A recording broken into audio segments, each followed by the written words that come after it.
mariachis.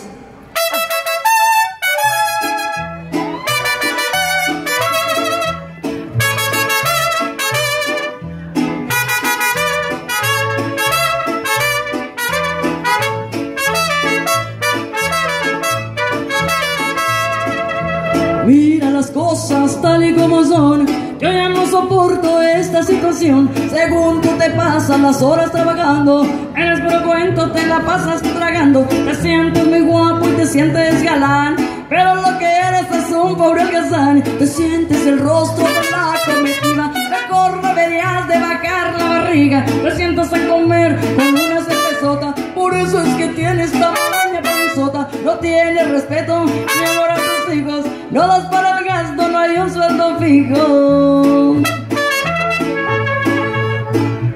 Yo ya no aguanto más una vida así. Yo necesito un hombre que me haga feliz. Yo no soporto más esta situación. Yo necesito un hombre, no macho panzón. Eres reticulazo y traes panza.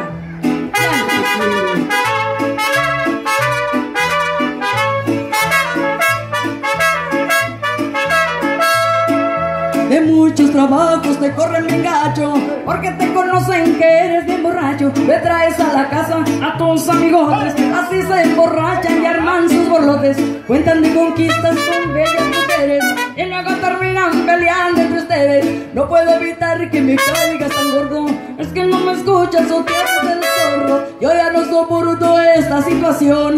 Yo ya quiero un hombre, no un macho panzón, que sepa tratarme como me merezco, que me dé confianza, cariño y respeto, que sea una persona galante y muy fina, que vive en su casa y no en la cantina.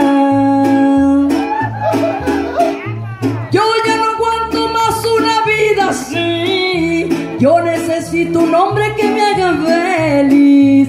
Yo no soporto más esta situación. Yo necesito un hombre, no macho panzón.